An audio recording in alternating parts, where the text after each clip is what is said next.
जय भारत जय संविधान। देखिए, आज हम लोग इस गांव के अंदर है जो फतेल्लापुर है, और इस गांव के अंदर आने का मुख्य कारण कि बीती 15-16 तारीख के अंदर एक बच्ची जिसकी उम्र 2.5 वर्ष थी, उस 2.5 वर्ष की बच्ची जो गाजियाबाद से अपने मामा की शादी में मेरठ आई थी, लेकिन उस परिवार को नहीं पता था कि मेरठ आने का सिला ये होगा कि हमारी बच्ची हमसे बहुत दूर चली जाएगी। और ये हुआ कि वो बच्ची जो किसी के यहाँ लेटी हुई थी, जब बारात जाती है तो रुकते हैं, तो वो बच्ची रात को 2:30 बजे गायब हो जाती है, और करीब 3-4 घंटे बाद उस बच्ची की लाश बेहद गंभीर और दर्दनाक अवस्था में मिलती है। उस बच्ची के मतलब मुझे बोलने में भी इतना दुख हो रहा जब मैंने वो वीडियो देखी कि उस बच्ची का प्राइवेट पार्ट और उसकी पूरी बॉडी इतनी बुरी तरह से क्षतिग्रस्त थी कि वो कृत्य, मैं ये कह रहा हूँ कि जानवर से भी बढ़ के था। जिस भी व्यक्ति ने वो किया वो बिल्कुल भी बर्दाश्त योग्य नहीं था। और ऐसे कृत्य इस देश में आपके साथ होते हैं और उसके बाद आप लोग न्याय के लिए भटकते रहते हैं। ये परिवार यहाँ पे है जिसकी माँ ने लगभग 5 दिन से अपनी आंखों के आंसुओं को रोका नहीं है, क्योंकि हम सब समझते हैं कि जब बच्चा पेट में भी होता है ना, तो उसको 9 महीने तक भी कि वो बच्चा पैदा जो है वो ठीक अवस्था में हो जाए, इसके लिए बार बार हम लोग हॉस्पिटलों के चक्कर काटते हैं। लेकिन इस परिवार की पीड़ा को इस परिवार से बेहतर शायद कोई नहीं समझ सकता, ना हम समझ सकते। लेकिन हम ये कह रहे हैं कि हम इस परिवार के साथ, इस दुख की अवस्था में इस परिवार के साथ हमेशा खड़े हैं। और ये लड़ाई छोटी नहीं है। उस बच्ची को हम लोग वापस तो नहीं ला सकते हैं, उस बच्ची को इनकी गोद में लाके वापस खड़ा नहीं कर सकते हैं, लेकिन इस परिवार के साथ कंधे से कंधा मिलाकर जब तक इनको न्याय नहीं मिल जाता, मेरठ के लोगों, क्या आप लोग इनका साथ दोगे या नहीं दोगे? हाथ देंगे। दूसरा ये कि बहुत सारे लोग आते हैं, आके चले जाते हैं। हम लोग उनमें से नहीं है कि आए और आके चले गए। मुझे 28 तारीख को महाराष्ट्र भी जाना है। और किस लिए जाना है? एक मिनट, अब इनको क्या बताएं। 28 तारीख से मेरी जो यात्रा है वो शुरू है, बहुजन जागो मार्च। और जिस यात्रा में मुझे कल ही निकलना मुझे आज ही था, लेकिन मेरे पास कॉल आया तो फिर हमें यहाँ आना पड़ा। और कल हमें निकलना भी एक कारण, वो कारण यही है कि जिसकी वजह से हमारे साथ ये सारे कृत्य होते हैं। हमारे संसद के अंदर, लोकसभाओं के अंदर, विधानसभाओं के अंदर हमारा कोई पैरोकार ही नहीं है, इसीलिए हमारी कहीं कोई सुनवाई नहीं होती है। अगर हमारे नेता होते, हमारे विधायक, MP, MLA होते, या हमारे समाज के बड़े बड़े सरपंच होते, तो हमारे लिए कार्रवाई करवाना बहुत आसान होता। लेकिन ये घटना जो इनके साथ हुई है, ये आखिरी घटना नहीं है।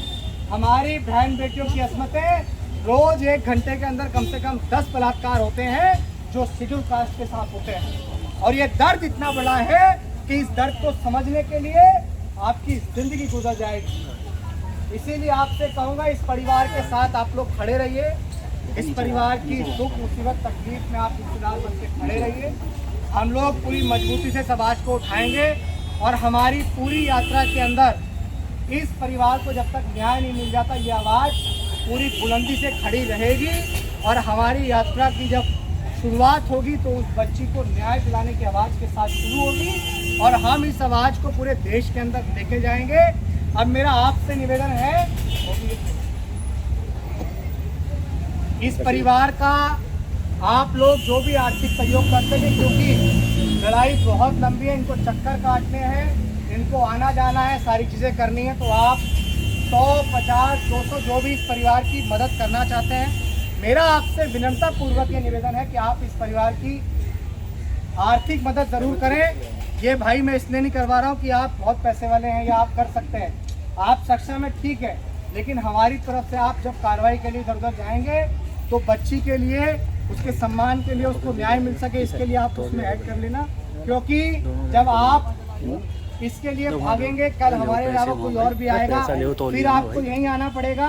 तो मैं कोई आप पे दया नहीं कर रहा हूँ, मैं सिर्फ और सिर्फ अपनी तरफ से एक सामाजिक, जो हम अपनी तरफ से जो भी कर सकते हैं वो हम लोग करने का प्रयास करें।